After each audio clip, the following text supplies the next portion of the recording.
Simón Pedro, rema mar adentro y echa las redes para pescar. Señor, hemos estado toda la noche intentando pescar y no hemos cogido nada, pero por tu palabra echaré las redes. Y habiéndolo hecho, recogieron gran cantidad de peces.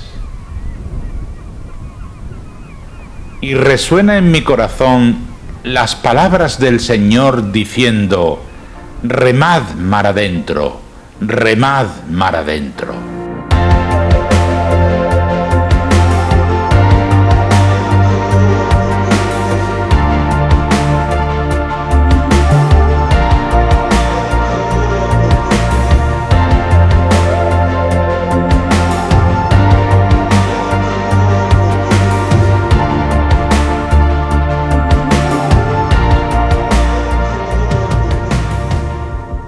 Hola amigos, un día más con el programa Mar Adentro, un programa en el que pretendemos dar respuesta a todas esas incógnitas, esas preguntas que nos han hecho ustedes y que siempre viene de la mejor mano, de la boca de don José Antonio Sánchez Herrera, párroco de la Iglesia de la Encarnación. Buenos días, padre, ¿cómo estamos? Buenos días, Isma, muy bien. ¿Y vosotros cómo andáis? Pues bien, gracias a Dios, con ilusión por los programas. Pues me alegro, Padre, mucho. Hay una cuestión que vamos a entrar derecho grano porque sé que andamos justito de tiempo. Con esto del directo se anda justo de tiempo. Hay una cuestión que nos mueve a casi todos, y digo casi todo porque algunos dicen que no es la vía mejor, pero que es el ecumenismo y el diálogo interreligioso. De eso va nuestro programa de hoy. Yo quisiera remontarme, y si me equivoco, por favor, corríjame, de que para nosotros los de Paz del Mundo fue muy importante el todos uno de nuestro Señor. Consideramos que desde ese momento ya se estaba llamando al ecumenismo y al diálogo interreligioso. ¿Nos puede usted decir a través de la historia, del devenir de la historia, cómo se ha ido evolucionando hasta llegar hasta hoy? Porque ha habido momentos que han sido difíciles, al contrario, no ha habido unión, sino separación. Bueno, claro, es que habría que llegar casi hasta Adán y Eva, porque el hombre tiene un sentimiento religioso que lo ha ido expresando a lo largo de la historia de maneras muy diversas. Y aparecen, estoy dando un salto enorme, aparecen como las grandes religiones. Y esas grandes religiones están en todo el Oriente, el hinduismo, el budismo, etcétera, que son antiquísimas. Por eso el diálogo interreligioso con estas religiones no es fácil, porque la tradición es inmensa. Y después nacen como en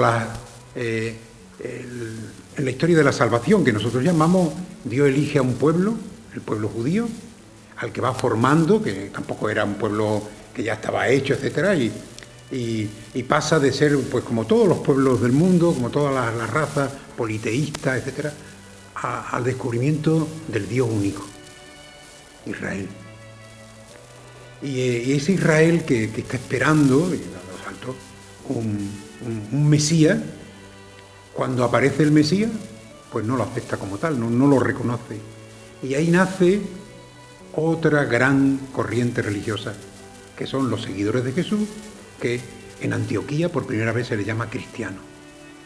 Tiene que ver con el judaísmo porque Jesús es el Hijo de Dios, y así se presenta, pero el mundo, los hebreos no reconocen a Jesús como Mesías, y por lo tanto al principio lo aceptan como una especie de secta y al final terminan siendo dos religiones absolutamente diferentes, aunque tienen una raíz común, el Viejo Testamento, que es la ley y los profetas del Viejo Testamento, también es la ley y los profetas de ese Nuevo Testamento que comienza con Jesús.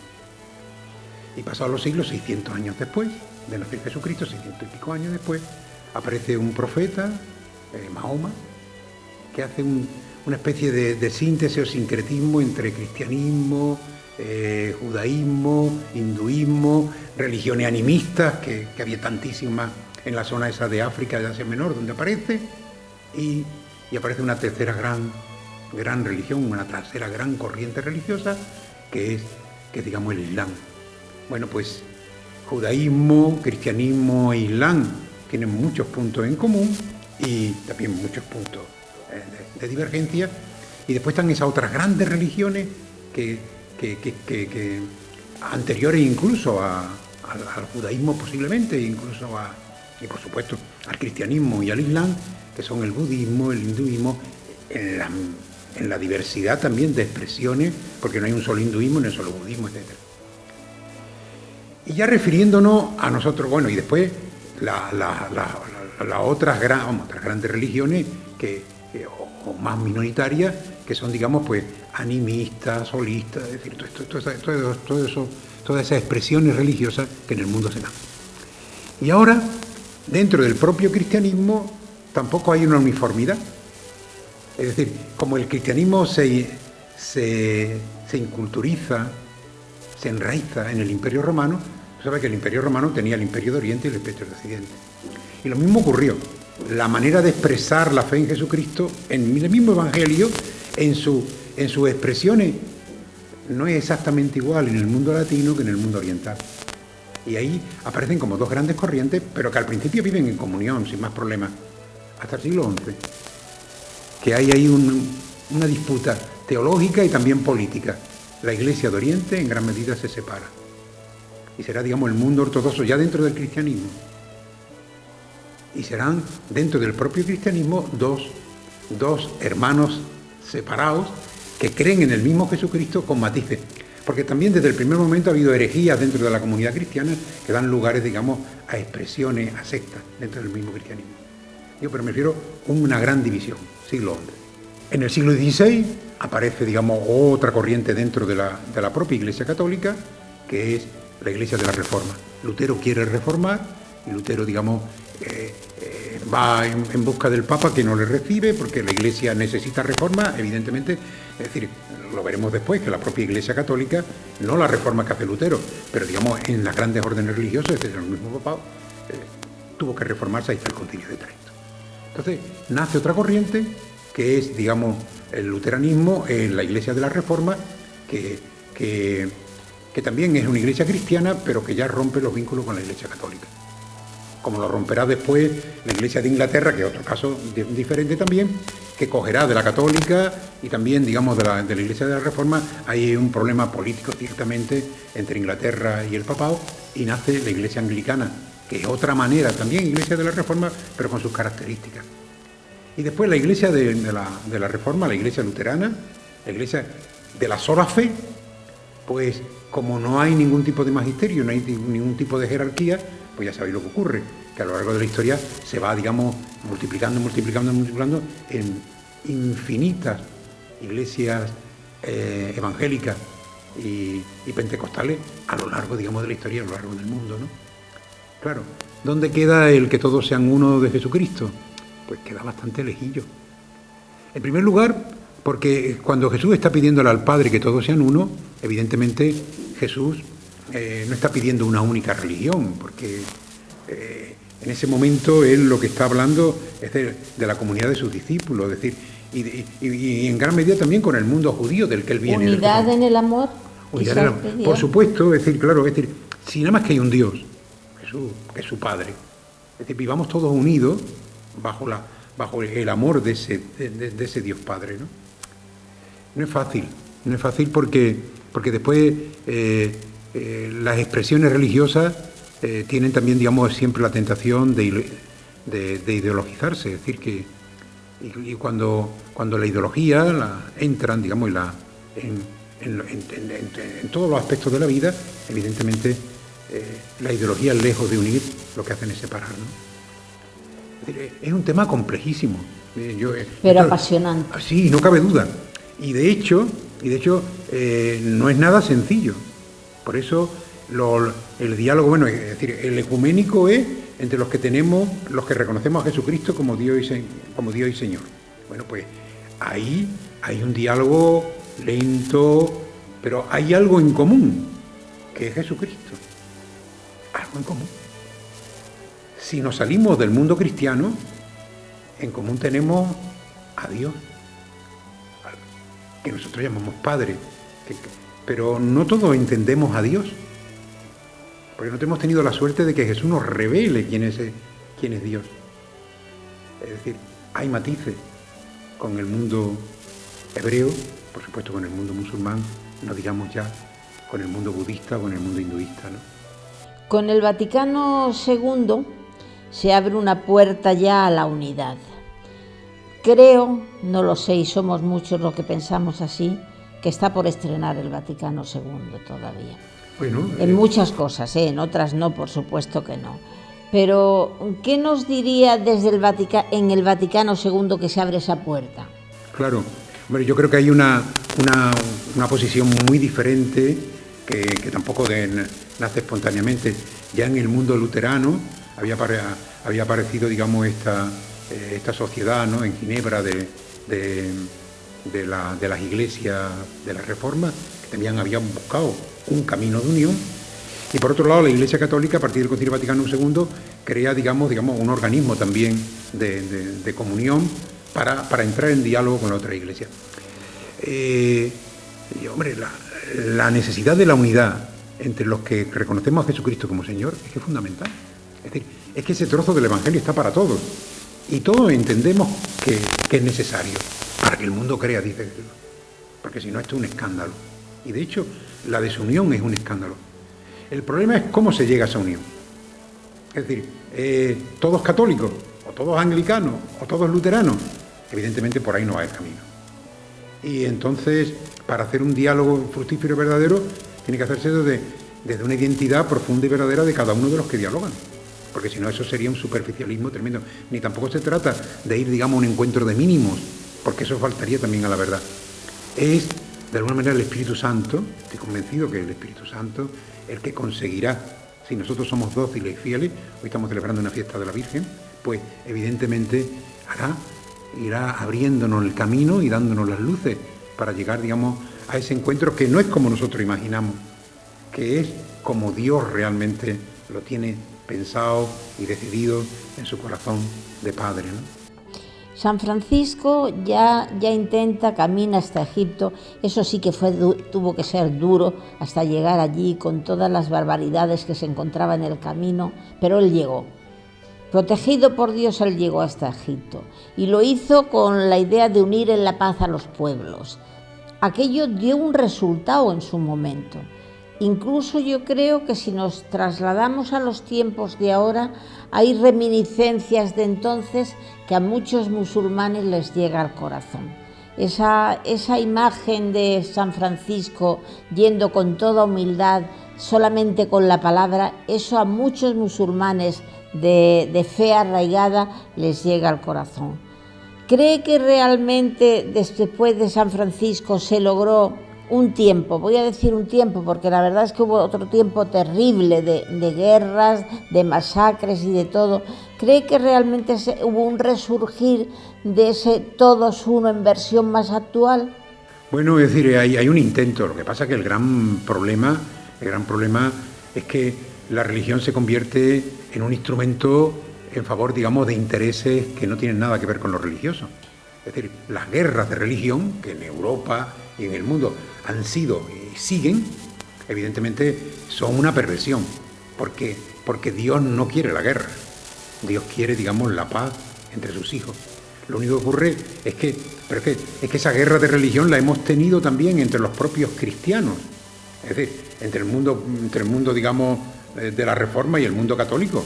Es decir, ahí con los alemanes, con el norte-sur ahí había otros temas que no eran exclusivamente religiosos. El Papa Francisco ya lo había dicho también Juan Pablo II y Pablo VI y Juan XXIII. Es decir, en el magisterio pontificio está clarísimo que la religión no es el problema, no puede ser el problema. Es digamos, el camino y la solución precisamente a los problemas, ¿no? Y digamos, no hay posibilidad. Es decir, en algunos tratados de la Edad Media, incluso de la Edad Moderna, se hablaba de la guerra justa, ¿no? Hoy, tal como la guerra se realiza, ya no hay guerra justa. ¿Por qué? Pues porque los hombres no hemos dado cuenta que la guerra no soluciona, sino al revés. Lo que hace es crear todavía mucho más problemas. Lo vemos cada día. Es decir, cuando Israel y el mundo palestino, una de las facciones, entran en conflicto, al final, ¿quién pierde? Los pobres.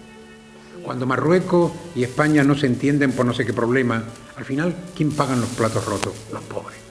los mojados que le llaman ahora, ¿no? Bueno, pero evidentemente ese es el problema, digamos, de que si no hay una conversión al verdadero Dios, si no hay una conversión en el mundo cristiano a Jesucristo, Señor y Salvador, difícilmente llegaremos a la unidad y difícilmente, digamos, se podrá, digamos, construir la paz, que además es fruto, como dicen los salmos y como dice la Escritura, de la justicia. No puede haber una paz injusta.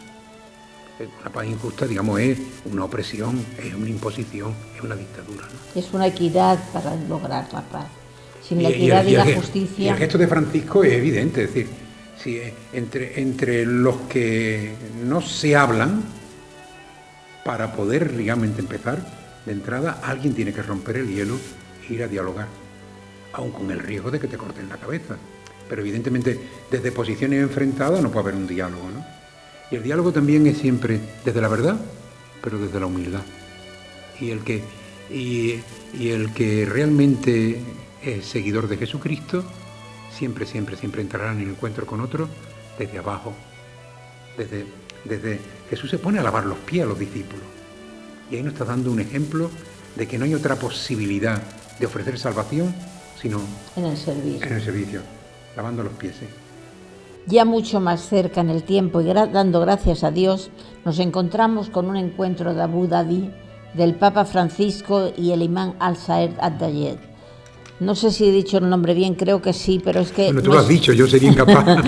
Es un poco difícil.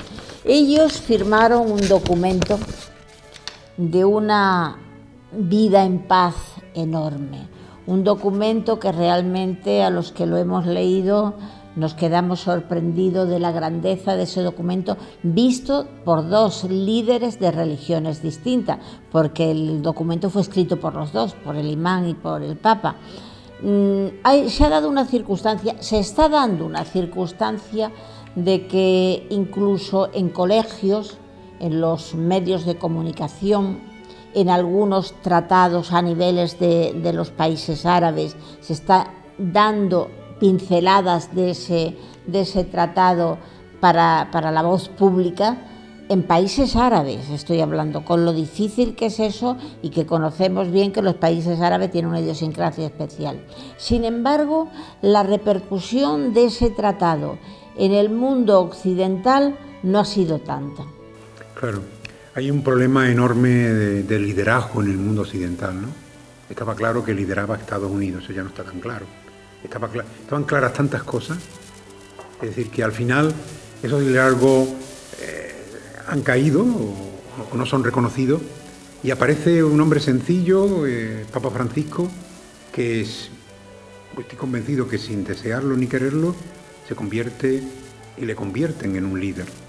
Entonces, de alguna manera hay como una especie de respeto, pero también como un cierto temor, porque lo que el Papa dice, evidentemente al mundo occidental tampoco le interesa del todo que esa doctrina, claro, porque el Papa habla de la paz, del amor, de la fraternidad, Fratelli Tutti, el gozo, la alegría. Saca las verdades. Pero una vez de contar todo eso, dice, esa es la música. Pero ahora vamos a ver la letra de la canción. La letra de la canción es justicia, justicia y justicia. Y claro, el mundo occidental tiene que hacer un esfuerzo enorme por fomentar no solamente la justicia y el desarrollo en Europa, sino en el mundo entero. Tú no puedes estar hablando de paz, de justicia, de derechos para los europeos, negándoselos, digamos, a las 3/4 partes de la humanidad que viven en otros lugares y que no tienen esos derechos. Digamos que, insistiendo un poco más en este apartado, yo tengo una pregunta que hacer. ¿Por qué la Iglesia, en realidad, que está en posesión de ese documento con total propiedad, la Iglesia Católica me estoy refiriendo, ¿por qué no lo da más a conocer a sus jóvenes, a sus niños, a las familias? ¿Por qué no lo da más a conocer? Porque incluso la Academia de Teología de Boston ha hecho cursos online donde me consta, porque yo fui una de ellas, por eso tengo tanto conocimiento de lo que pasó en el interior, de que más de 5.000 personas en el mundo se apuntaron a ese curso. Pero curiosamente de España no muchos. No mucho, fuimos poquitos, como mucho unos 100, 150. Pero sin embargo en Sudamérica muchísimo, Alemania muchísimo, porque claro, se hacía en distintas lenguas, lo podías tú conectar los aparatos y traducir. Yo digo una cosa, ¿por qué no se hacen esas mismas cosas en España?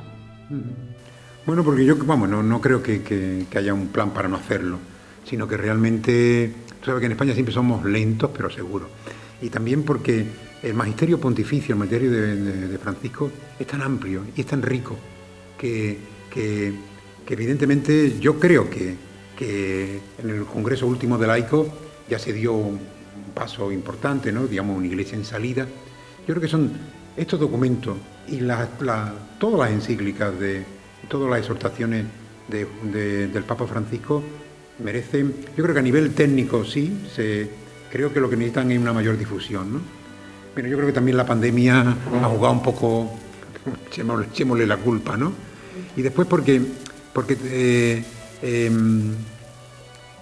nos encantan las grandes noticias, como noticia vale, pero ahora imbuirnos del espíritu de esa noticia, eso ya no. Es que se da un caso curioso que me llamó poderosamente la atención favorablemente, de que los scouts de Acción Católica han cogido Fratelli Tutti para, a grosso modo, digamos, de forma más abreviada, pero dentro de la amplitud que conlleva, de estudiar Fratelli Tutti, que es una fraternidad viva, que es un medio de... Llegando a la fraternidad se llega al entendimiento religioso. Eso me ha llegado al alma, de verdad, que sean los scouts los que lo vayan a estudiar.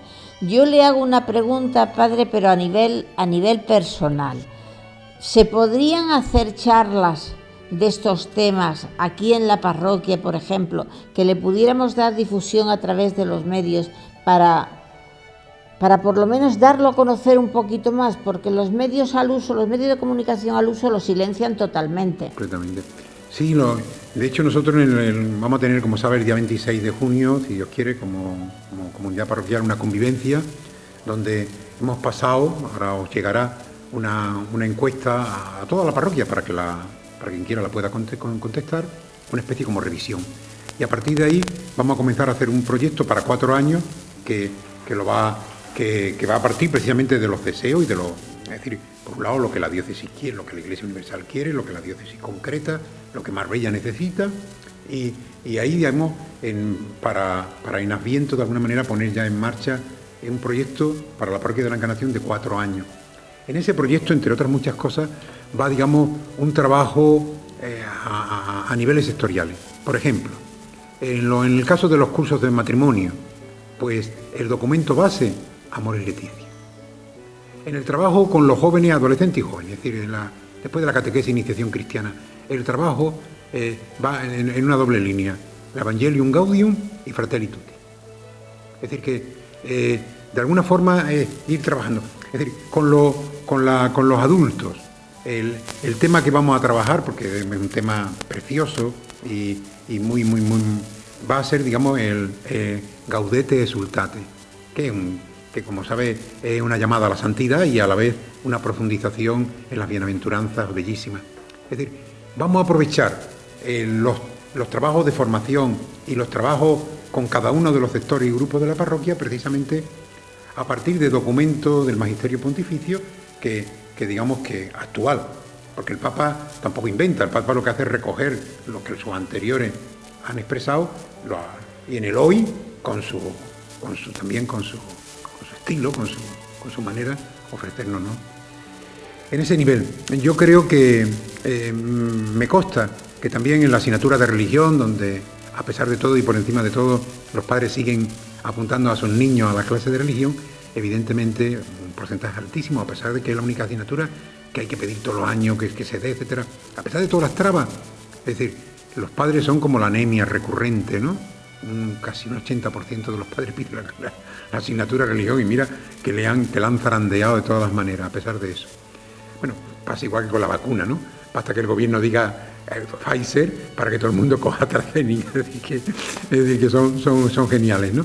Bueno, pues de alguna manera yo creo que con nuestros medios, que son muy pobres, intentaremos darle difusión, pero entender que los grandes medios a los grandes medios le interesa la noticia de hoy. Y la de hoy ya no es y noticia para mañana. Y la de hoy ya no es noticia de mañana, ¿no? Exactamente. Solamente ya para terminar una cosa. Estamos en una tierra donde yo creo que el diálogo interreligioso y el ecumenismo se impone. Marbella, toda la Costa del Sol, es sumamente cosmopolita. ¿No cree que deberíamos de prepararnos mejor los que vivimos en esta zona quizás que otros que vivan en otras zonas de menos confluencia de credos? Sí, no, sin duda.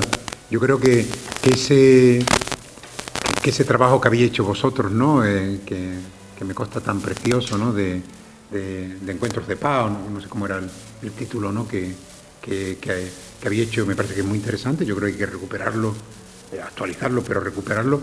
Y sí, ciertamente no podemos ignorar que en Marbella están todas las culturas, prácticamente todas las culturas del mundo. Y por ende también todas las expresiones religiosas del mundo. Pero es que además, dentro del mundo cristiano e incluso del mundo católico, expresiones también muy ricas. Ahí están los filipinos que son católicos como nosotros, pero que tienen también sus costumbres, sus maneras y sus formas. Hace un par de meses estuvo aquí el nuncio, que también es filipino, a celebrar con ellos el aniversario, digamos, de la primera misa hace 500 años en Filipinas. Después, el mundo latinoamericano, que también, digamos, de todas las naciones y todas sus expresiones, no digamos ya después todo el mundo oriental, todo el mundo africano. Claro que sí. Es decir, si nosotros, el diálogo y la acogida no puede ser solo benéfica. Vamos a ayudarle a quien lo necesita. Bueno, porque, entre otras cosas, a quien lo necesita, por supuesto, pero también viene mucha gente que no solamente no necesita, sino que también nos ofrecen y nos enriquecen de mil maneras, ¿no? Yo creo que sí, que es necesario. Esa es una asignatura fundamental, pero también para quienes nos rigen y también, digamos, para nosotros como cristianos, ¿no? Me parece. Y todas las iniciativas de diálogo, de encuentro, de comunicación, son muy necesarias, es decir, nos van a enriquecer y nos van a acercar mucho. Yo creo que eso es muy importante. Gracias, Padre. Hasta aquí llegamos al final de este programa, donde hemos tocado hoy el ecumenismo y el diálogo interreligioso, esperando haya sido de su agrado. Y ya nos vemos la próxima semana, si Dios lo quiere.